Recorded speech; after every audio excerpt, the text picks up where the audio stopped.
আমি আজকে আরেকটা যে ইসবিজ যে ক্যামেরা এটার আনবক্সিং করব এবং এর কিছু বিশেষত্ব আপনাদের সাথে শেয়ার করব। যাদের বাসা বাড়িতে অল্প টাকার মধ্যে সিসি ক্যামেরা লাগাইতে চান, ঘরের মধ্যে বা বেডরুমে বলেন বা বিভিন্ন জায়গায় লাগাইতে চান, এইটা কিন্তু খুবই একটা ভালো জিনিস। তো এটা হচ্ছে নতুন মডেল আসছে, এটার একটা ফিচার আছে কলিং সিস্টেম।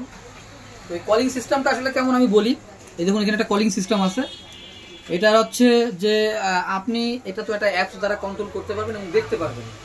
তো আপনারা জানেন যে এটা ওয়াইফাই কানেক্ট করলে অ্যাপসের সাথে আপনি যে কোনো জায়গায়, বিশ্বের যে কোনো জায়গায় দাঁড়িয়ে আপনি আপনার বাড়ির যে দৃশ্যগুলো দেখতে পারবেন। আর এটা নতুন ফিচার হচ্ছে যে কলিং সিস্টেম।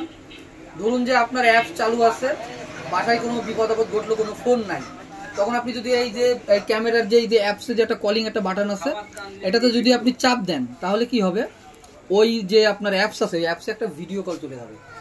আপনার কোনো সিম লাগবে না বা কোনো নেটওয়ার্ক লাগবে না, শুধুমাত্র আপনার অ্যাপসে যদি মানে আপনার মোবাইলে যদি আপনার ইন্টারনেট থাকে এবং আপনার এই ক্যামেরার সাথে ইন্টারনেট সংযুক্ত থাকে। তো চলুন আমরা দেখি যে নতুন ক্যামেরা কেমন এবং আনবক্সিং করি। এবং সাথে সাথে আমি কিছু কথা বলি, এর আগেও আমি একটা আনবক্সিং করছি।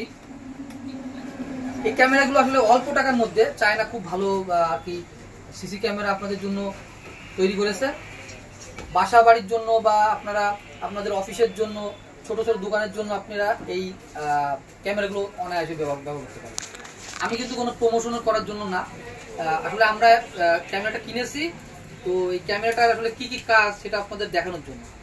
এবং আপনাদের একটা কথা বলে রাখি, আপনারা জানেন যে প্লে স্টোর থেকে এই ক্যামেরার অ্যাপস ডাউনলোড করতে হয় এবং একটা মোবাইল নাম্বার অথবা একটা জিমেল দিয়ে এই অ্যাপসটা আপনার হচ্ছে ব্যবহার করতে হয়। অনেকে আছেন যে জিমেল দিয়ে করেন, কিন্তু আপনাদের বলবো আপনারা জিমেল দিয়ে অ্যাকাউন্ট করবেন না। অনেকে জিমেলের পাসওয়ার্ড ভুলে যান। যদি আপনার কোনো অ্যাকাউন্টে এই ক্যামেরা অ্যাড করা থাকে তাহলে কিন্তু জিমেল ভুলে গেলে ওই ক্যামেরা সহজে আপনারা রিসেট করতে পারবেন না।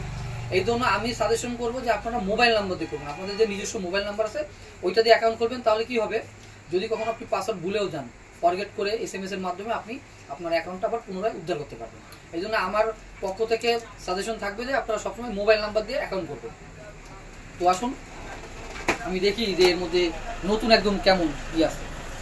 প্রথমে একটা ম্যানুয়াল আছে, এই যে ম্যানুয়াল, এই ম্যানুয়ালটা আপনারা রেখে দেবেন, কেননা আছে যখন আপনি এই ক্যামেরাটা ইনস্টল করবেন আপনাকে এই ম্যানুয়াল দিয়ে আপনাকে কানেক্ট করে নিতে হবে। এরপরে এই যে এর মধ্যে দেখুন আমি একটা একটা করে দেখাই, এর মধ্যে আছে আপনার চার্জার,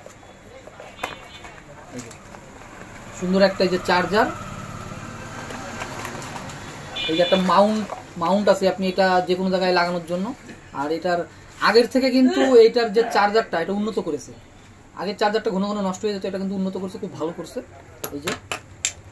আর এখানে আপনার স্ক্রু আছে এবং রয়্যাল প্লাগ আছে। এবং এখানে আপনার এই যে মাউন্টটা যে আপনি কিভাবে লাগাবেন এটা পরে আপনি এটা রাখতে পারেন, এর একটা এই গেল। আর এবার আমি ক্যামেরাটা বের করি, দেখুন এই দেখুন ক্যামেরা অনেক সুন্দর, এটা কিন্তু মুভিং হয়, এটা মুভিং হয়। এই যে আমি কলিং যে বলছিলাম, কলিং যে অপশনটা এটা, এই যে এখানে আপনি যদি টাচ করেন, চেপে ধরেন, তাহলে কিন্তু আপনার এটা কল চলে যাবে। আর এই যে নিচে একটা কিউআর কোড আছে এবং এর পিছনে একটা কোড আছে।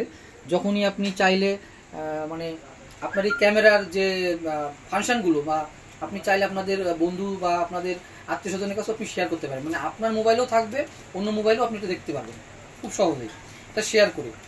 আর এখানে নতুন যে অপশনটা আসছে, যেটা আগে ছিল অন্য ধরনের টাইপ, এবার টাইপ সি পোর্ট দিছে, খুব সুন্দর এই যে টাইপ সি পোর্ট।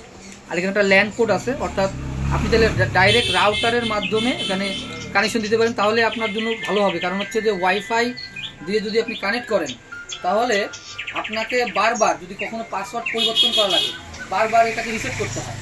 আর যদি আপনি তারের মাধ্যমে ওয়াইফাই লাইন দেন তাহলে আপনাকে রিসেট করা লাগবে না, দিলে এটা পেয়ে যাবে। তো এটা ছিল আজকের আমাদের এই যে রিভিউ। তো এই যে ক্যামেরাটা খুবই ভালো, তবে একটা কথা বলে রাখি, এখানে কিন্তু আপনি সর্বোচ্চ 256 GB মেমোরি কার্ড ব্যবহার করতে পারবেন। ধরেন আপনার বাসায় যদি ওয়াইফাই না থাকে, এটা কিন্তু ম্যানুয়ালি ভাবে মেমোরি কার্ডে রেকর্ড হবে। আর ওয়াইফাই থাকলে আপনি লাইভ দেখতে পারবেন পৃথিবীর যে কোনো প্রান্ত থেকে। তো আশা করতেছি যে আমার এই ভিডিওটা আপনাদের ভালো লাগবে। যদি ভালো লাগে আপনারা একটু শেয়ার করে দেবেন। আর আপনাদের যদি কোনো প্রশ্ন থাকে এই ক্যামেরার বিষয়ে ইনস্টল করার বিষয়ে আপনারা কমেন্ট করবেন, আমরা চেষ্টা করব আপনাদেরকে সহযোগিতা করার জন্য। সবাইকে ধন্যবাদ।